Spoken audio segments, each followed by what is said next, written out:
Welcome to the 25th Hour podcast, where successful business owners come so that they can learn some special time management strategies that will work for them so that they can have more time to do the things that they love. Today's guest is my friend, Diana Dibble. Diana is the co-founder and president of Design to Delivery, Inc., and they are an award-winning firm that provides program management support to federal agencies. She's an expert on small business operations and growth strategies and regularly speaks on those topics. She is awesome. You will love this podcast. She has so many ideas, an infectious personality, and listen in, especially listen in if you have resisted paper planners in the past and aren't quite happy with the way your electronic planner is working. You're thinking about switching back to paper. She has some really great suggestions in that arena. I am so excited that Diana and I get to talk to each other and record it so that all of you get to listen in. Let me welcome to the 25th Hour podcast, Diana Dibble. Hi, Diana. Hi, Lisa. So good to see you. I know you also. Super excited. All right, here we go. And I'm telling you right now, Diana will share the real deal. What are some of the things that you do now that you know really help you stay in control of your day so that you can get the most important things done? Okay, so there's quite a few things. One is I give myself grace to understand that there's going to be things on my list that I'm not going to get done. I mean, I think that's the biggest thing, especially when you're type A. You're like, that's a list, I'm going to get the list done. And I think the biggest thing is that I've given myself grace that, some days I'm just going to get to the end of the day and that list is still going to be there. One of the other things I do, I'm a big Erin Condren fan. These are just a few of my planners. I've got my petite planner. I've got which one is this one? I think this is my life planner and my daily duo. They all serve different purposes. So my life planner is vertical and I have it set up. It's a week in review.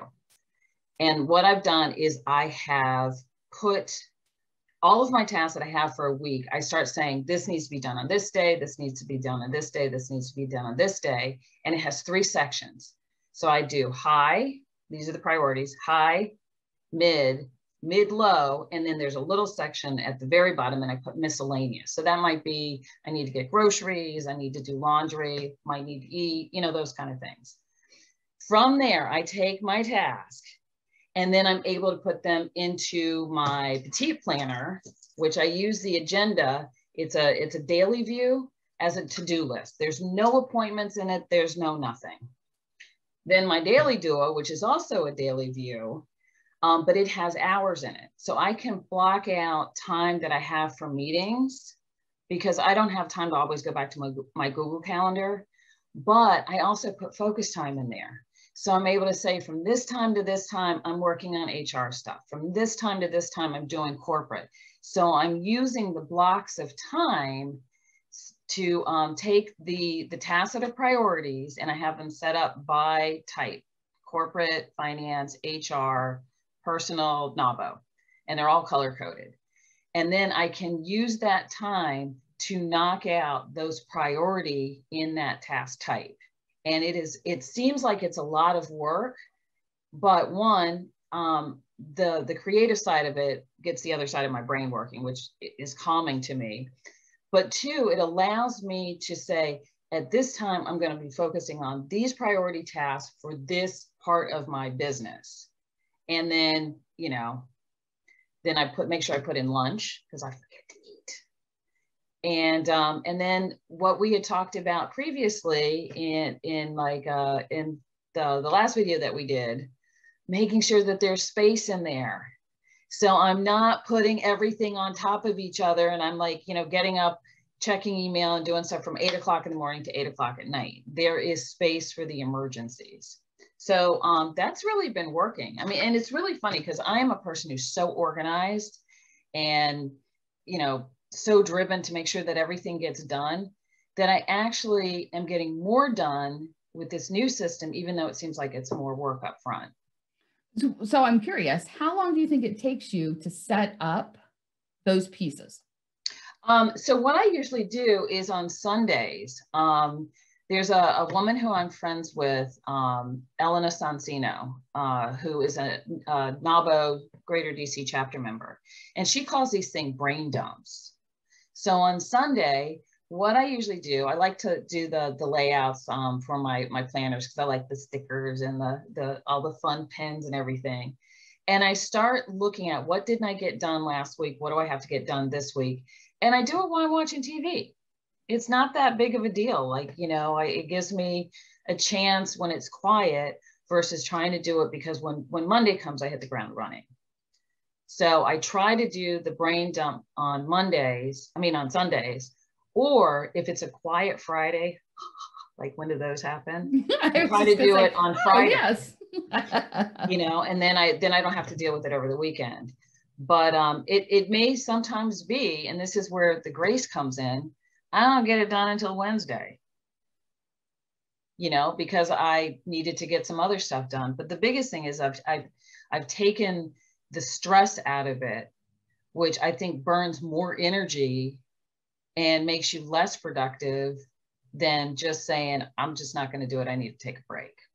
Right. Well, it's the decision fatigue. Mm-hmm. If you can make all the decisions, well, not all, but if you can make a lot of the important decisions at one time, mm-hmm. then all week long, you don't have to decide, do I do this or do I do this? Do I do this or do I do this? Because you're just looking at, oh, it's 8 o'clock on Tuesday morning. I've decided that that's HR time. Here are the HR tasks that are high priority. Mm-hmm. I'm going to go ahead and do that. Can you show us one of the pages with the stickers and everything on it? Oh, yeah, I certainly can. I can show you a couple, because I just did for yesterday. I think I don't have anything in here, so that's and I was like, I should have asked this before. I make sure nothing's confidential. But I can show you this one. This is how I ended up doing the layout, and then I didn't need to do it. So this is my weekly view. And then this is the one that I did. I'm a little behind, so I haven't filled it in today. This is today and tomorrow, and I did it purple for purple rain. Right, because it's raining. Yeah. But you know, the interesting thing, and you know, you and I have talked about this before, is I get the stuff that comes at me 90 miles an hour, one from the side, one from the back, and I'm sitting here trying to focus on what's in front of me. And that happened last week. I can't tell you the specifics of what it was, but something that I didn't see coming that happened on Wednesday that should have been really, really small resurfaced on Friday.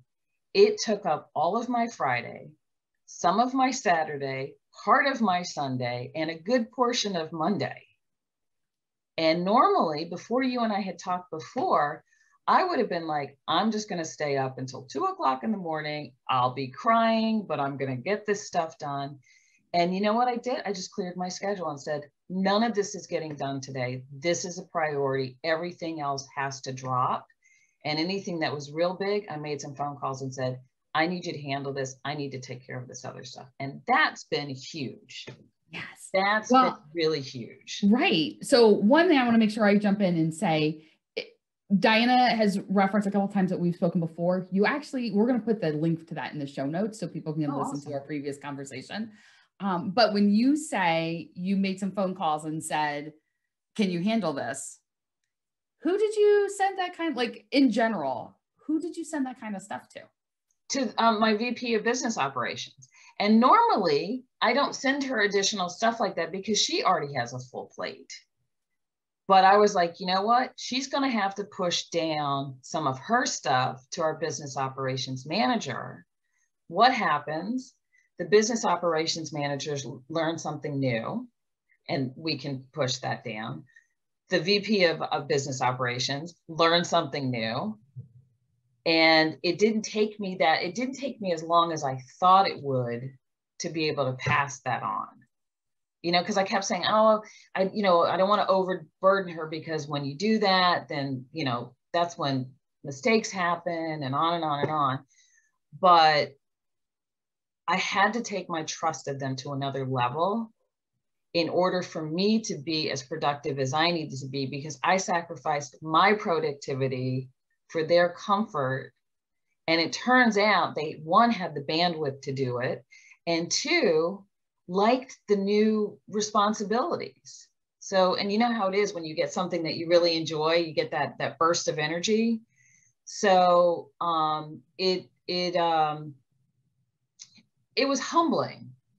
It was humbling a little bit, because I always have said I have a high level of trust in them, but apparently I had another level that I could take it to. And when I did, they rose to the occasion. So it was a win-win-win. Yes, I am so excited. That's why I wanted to dig in there, because I am so excited that you were able to do that. And I can't remember. So for those of you listening, can't remember if this conversation Diana and I had was actually on the recorded part, if it was afterwards, but this was one of those places where you were struggling about delegating, because you're like, they already have so much stuff. And that's anyone the who's problem with being a manager is right. Because how much do you put on people that their quality of work suffers? And then you're like, well, you're making mistakes and stuff. Right. Right. It's a real balancing act, but it's easier to give something and see how it goes and then take it back if you need to, than just be out in the ether wondering or assuming. I made an assumption and I was wrong. Right. Right. I have a friend who used to say to me all the time, don't make decisions for me, just ask me. And I wasn't doing it to be mean, but I'd be like, oh, she's probably busy. I won't ask her to go with me here. Or, oh, she's probably too busy to be on my committee, so I won't ask her, like those types of things. And she's like, I am a big girl. I can say no. Just ask, and it's a little different dynamic when it's an employee. Yet when you can create an environment where they feel safe saying, I'm not sure I have the capacity for that. Yeah. Yeah. And they do that. That's the funny thing, is I already had that in place. But again, I made an assumption about something. And the really cool thing is that's how I learned how to do stuff, is that my bosses over the last 30 some years in government contracting, they gave me tasks, and I like, give me everything. I just want to learn everything. And that helped me in order to, have successful businesses. And I'm always teaching them stuff, but I'm, very aware of not, overdoing it. But I couldn't ask for a better team to work with. And I say work with, not have them work for me. We work together as a team. And because of them, I've gotten even more productive. As we were talking earlier, when I had surgery 6 weeks ago, I had to give up a lot of control over things that I had a death grip on. And they got it done, and they did a great job. And they're like, oh, so do you want this back? And I'm like, no, I really don't. You keep it. Please keep it. And it's really great, because one, it's taken a lot of stress off of me, but there's times where I need to be reminded of things, and they trust me enough to say, did you eat? You need to go rest. You don't need to be here today. We have this, we have your phone number if we need it. And so basically I've been off for 3 out of the last 6 weeks. Yeah. It's amazing. It's absolutely amazing. And I came back and I'm like ready to go. Right. Well, and you built a culture so that you were able to do that and do that well. And I've never done that though. Yeah. 19 years in this business. I've taken off. When I got married in 2004, I, went to Israel for our honeymoon. And I went to Italy a couple summers ago and took off, 10 days, but still was working remotely. But I have never been so out of pocket, like radio silence. So nice. Right? So nice. It's so and nice. Now that you've tasted it, you realize this can be a new reality. Not necessarily that you're going to take a lot of time off, but there are projects that you have had to put aside because of all this other stuff. And now you have the space to do some of those big things. That was the biggest gift you gave me. The biggest gift you gave me was say, you need to create space in your day. And that could be for a variety of things, emergencies, but even things like eating. Like, who thought you needed to create space? Because all of us eat at our desk, which is so bad for you. Right. But I was getting up and I was either going down into the basement or I'd go outside, but I was having to take breaks to rest. I mean, you can't work when you're in such blinding pain that you can't see. Right. But that was the greatest gift you gave me, was telling me to create space in my day. That's had the biggest impact on me. I'm so excited for you. I am so excited for you. All right. So I want to dig in a little bit. Okay. You've shared things that are working for you. And I'm wondering, how did you get here? Like, what are some of the things you've done along the ways that didn't work quite so well? Or, I'm not even going to rephrase the question. What are some of those things? I don't know to say that things don't work. I think you tweak things. Like, maybe they're not working as efficiently. I started several years back using the Aaron Condren system. I talk about it all the time. I've always been a visual person, going way back to Franklin Covey when I worked for, I think it was Pepsi. They sent me to a time management class. I have to see things. If I don't see them, they don't exist. So trying these electronic planners and all sorts of stuff, I have to see, touch, and so that was one of the things I found that didn't work for me, was the electronic. Even with my Google Calendar, I still write it in my Daily Duo so I can just look over and see it. Funny thing is that I use my Alexa and my phone for reminders about stuff, because I can't remember anything from 1 minute to the next. But I have found that using the paper, writing things down, helps me kind of imprint. Using the color system, I had gotten away from that. I was just using the same color pen, and I've always used notebooks, but it still, wasn't working. And I went back to what we learned in Franklin Covey, which was color code everything. So I started doing it so I can visually see, wow, there's a lot of green on there. I got a lot of finance stuff that needs to get done today. So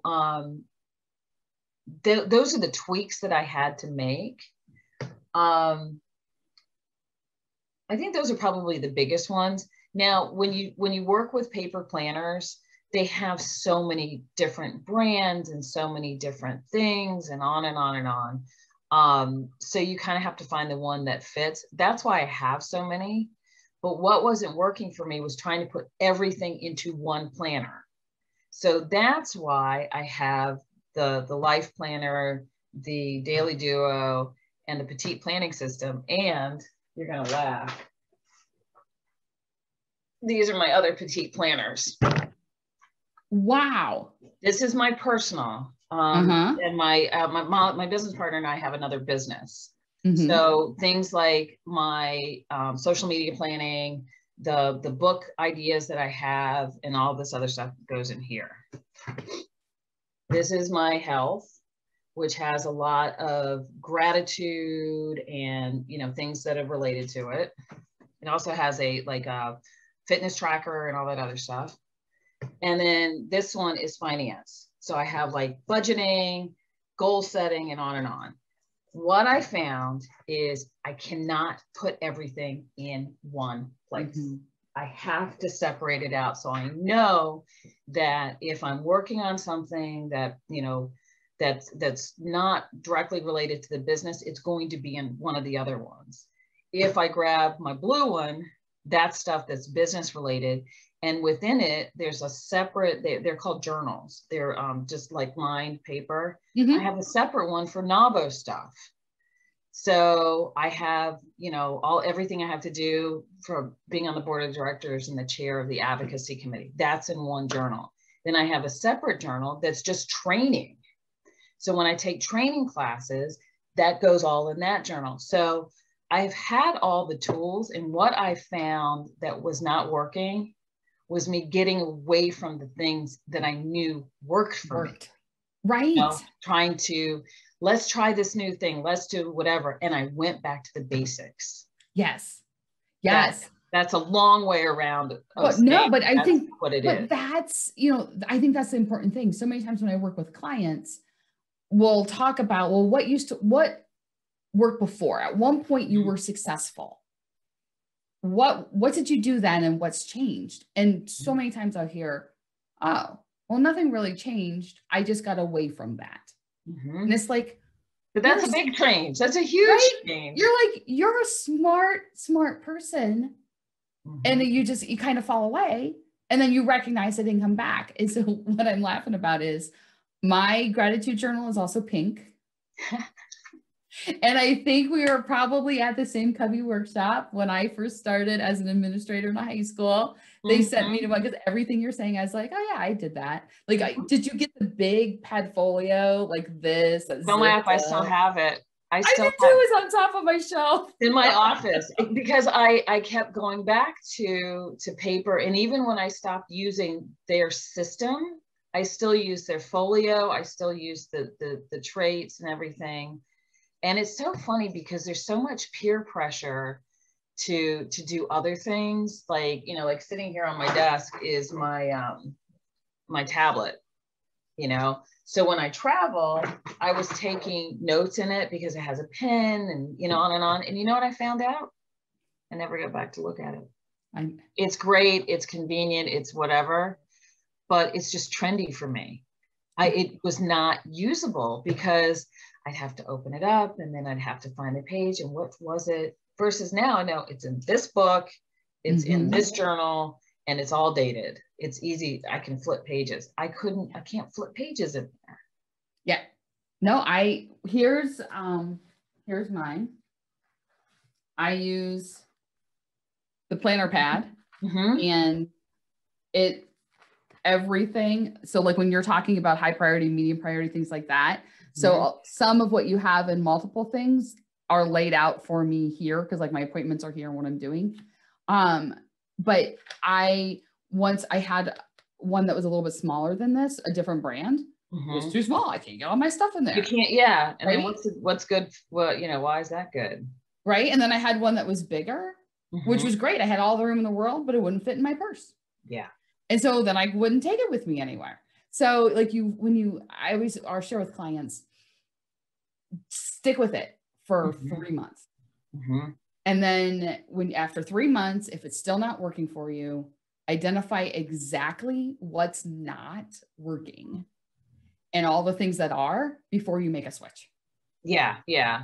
You know, and I have to tell you, you said something that was really interesting about the, you know, not being able to take stuff in your purse. So this is my work when you see all the everything. The really cool thing about this is it comes with separate journals. I have this so wrapped. So there's 4 different journals that fit in here. The really cool thing is that when we go to like NAVO events, when we go to WBC or Leadership Academy, I can take out, like I usually have two different journals, which is 6 months of daily agendas, and then 2 journals that I can write in. When I travel, I swap out. I don't need 6 months of daily agendas. I need an extra writing thing. Right. Or I want to take my gratitude journal, so I can swap out and take on trips exactly what I need. And, you know, this thing it fits in my, my tote bag. Or I have a lot of these. Let's see if I can grab one. Yeah, that all fell. This is the size of them, right? I can just take this with me because I had a doctor's appointment. I had a small purse. I just threw this in it. So I was able to keep going and keep doing what I need to. This has been the best thing I've ever bought because of the flexibility that it gives me. Now, some people are like, well, it's too small and I don't like it's daily, it's whatever. But if you're looking for something that has the flexibility, because that was really important to me, because the other 2 big ones sit on my desk. I don't take them anywhere. They're too heavy. They're too cumbersome, and I need more room to write. I write like a third grader, where the letters are like this big. You get like 2 words on each page. But this folio has been life-saving for me because of its flexibility. I love, and I am like fighting myself right now to make sure I take my own advice. What I have right now works, but I am so intrigued by everything you've just shared. I was like, well, do I want to tweak it, make it work a little better? And I'm fighting my inclination right now to follow the shiny object, though. That's the hard part, isn't it? Right? Although we may be sitting next to each other in New Orleans and I'll be like, check out my new planner. I know, right? Well, if you decide, let me know, because I have I can get you a code for a discount off your first I absolutely, I will. So you mentioned your business. Tell us a little bit about what you do. Okay. So Design to Delivery Inc. Is founded by myself and my business partner, Molly Gimmel, and we founded it on September 10th, 2001, day before September 11th. And when we originally started, it was to help small businesses win and manage government contracts. We did soup to nuts, full life cycle, from the time you identify it all the way through proposal submission and award. Because there weren't anybody who was doing that for small businesses. Really large businesses had soup to nuts.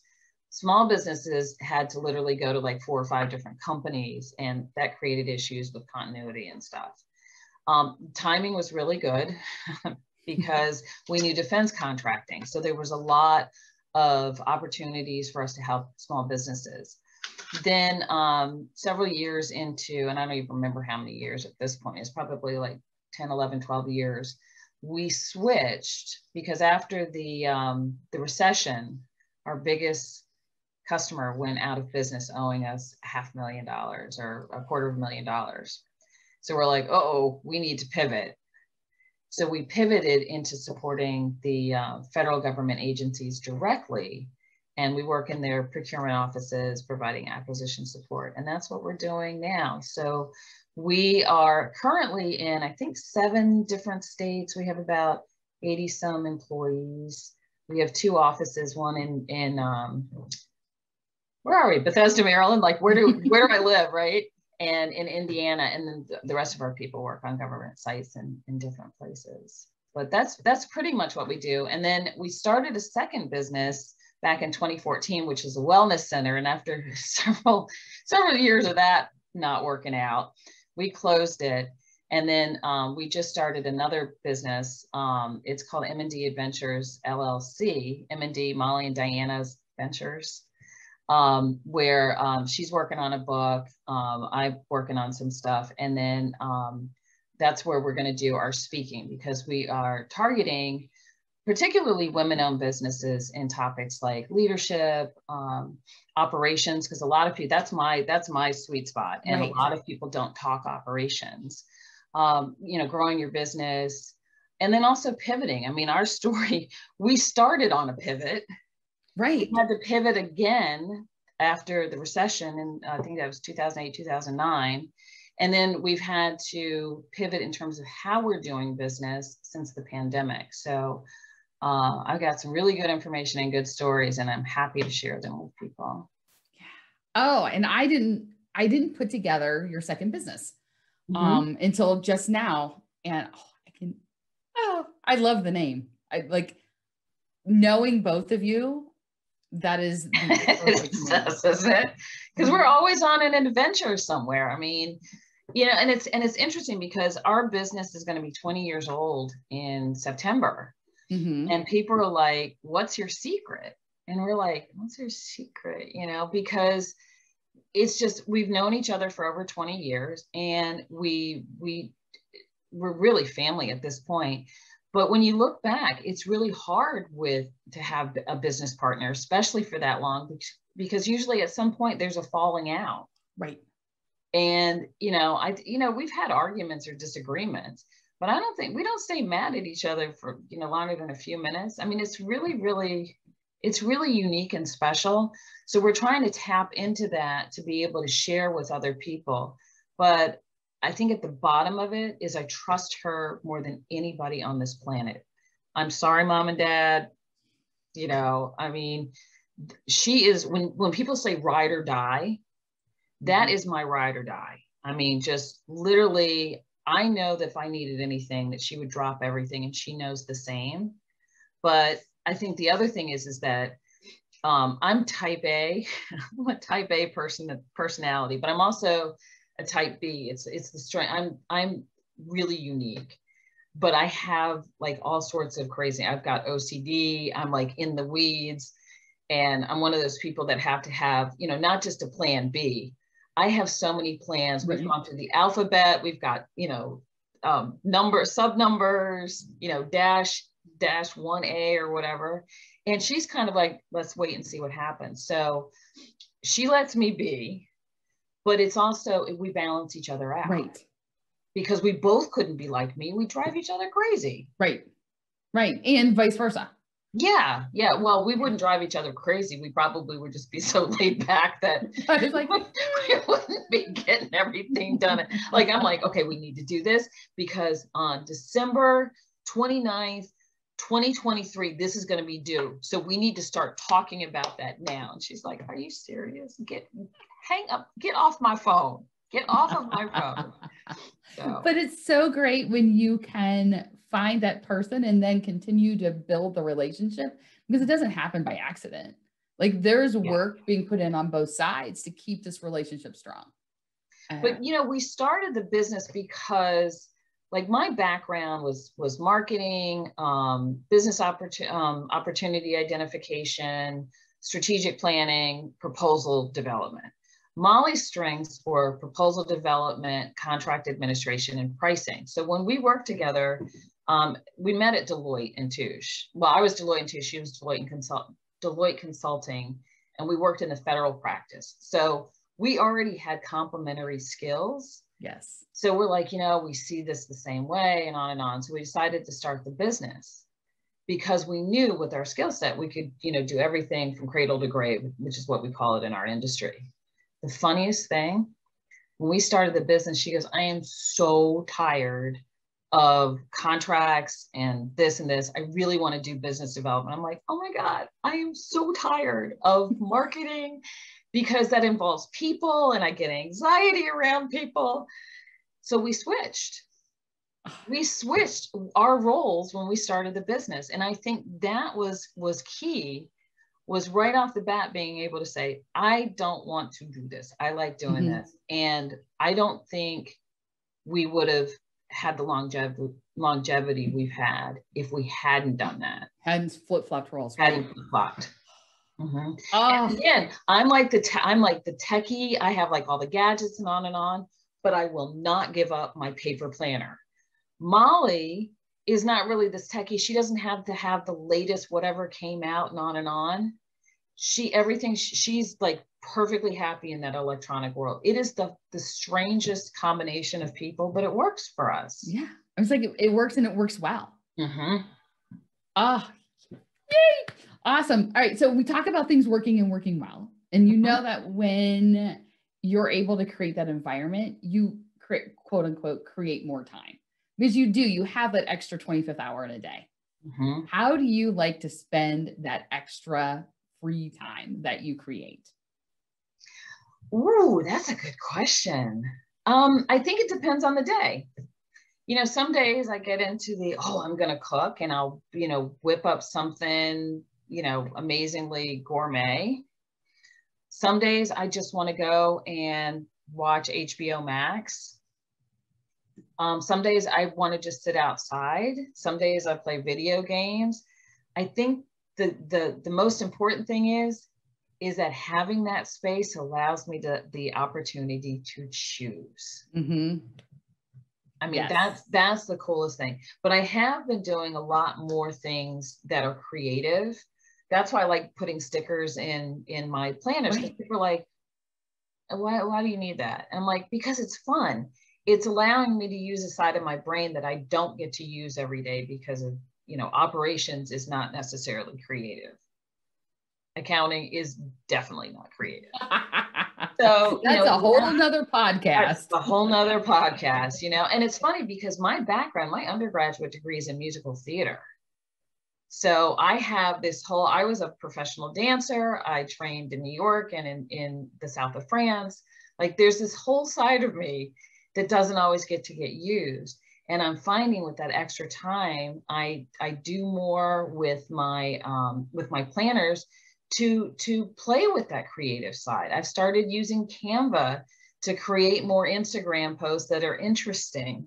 And I have this thing, you're gonna laugh. I have a problem with pens. These are some of my latest acquisitions. They're like metallics and dots and all sorts of stuff. Oh, wow. Wait a minute, tell me about the dots one. So the dots, they're really cool. You can use them. You can either use them to make like, what do you call it? Like draw with, like little dot things. What I'm going to use mine for is I'm going to take the colors. I haven't even opened this. This came like yesterday evening. I'm going to use the dots to color coordinate with the sticker kits and use them, like when you check off something on your checklist, I'm going to use the dots to create the check box. Ooh. And then I have a whole nother one. There's like 80 or 60 in the set. And I have an adult coloring book. And I spent one Sunday, I spent 4 hours coloring. I mean, it's just, so that's what my extra hour has given me to do. It's given me the space to also create. And I love that. Oh, I am so sitting next to you in New Orleans. Oh, you better believe it. All your markers. Oh my God. And to be with you. But, and I've been like this since high school. I've always, I'm embarrassed to show you how many pens I have. I mean, they're all, and one of them, the really stupid, I hope Molly doesn't see this part. I realized that this pack, because I saw it on the Erin Condren, they had a warehouse sale. These are metallic. I don't know if you can see them, but they're metallic. And I was like, oh, metallics, I have to have it. I have 3 sets of these because I had bought them when they originally came out, completely forgot about them. And then I ordered them and then they had the warehouse sale. And I was like, ooh, those are on sale. I probably should get those. Completely forgetting that I had 2 other full sets. Yeah, so I should probably use some of that 25th hour to like reorganize and, maybe do an inventory. Right, reorganize your pen cabinet. yeah, it's pretty but that's what brings me joy. Right. And when people are working and they're really, really busy, whatever you can do to your business life to bring yourself joy will make your days so much easier. So whether it's having a planner that has funny stickers in them. I actually have a whole sticker book I just got that has curse words in it, which I'm like, ooh, I need this. So I've used quite a few of those. Or if it's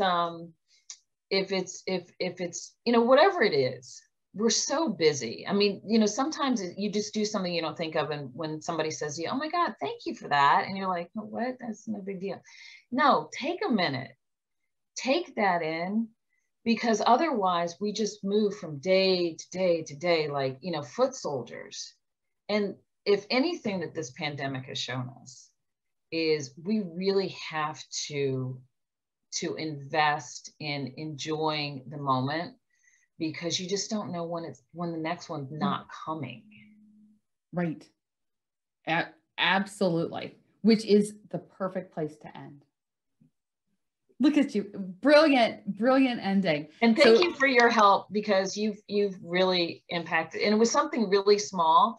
So you're probably like, oh yeah, you need to do this, but it's huge. It was like a tsunami of positivity that came from it. So I am so excited that our very, fairly quick conversation was able to give you that piece that was then able to have that ripple effect and work forward from there. So thank you for being our guest today. I so appreciate you. We'll drop all your contact info and all that kind of stuff in the show notes so people can get in contact with you if they need to. And you are the best. So you are too. I love you dearly. Thank you. Lisa here. I hope you loved this episode with Diana. And I'd love to know, what was it that most resonated with you? What is it that you think you're going to take action on? Let me know. Shoot an email over to lisa@impactivestrategies.com. And I'd love to hear what you're going to take action on. And if you are ready to delegate like a pro, like Diana did in this episode, check out delegatelikeapro.com. It's a group program that will help you delegate easily and successfully in 28 days.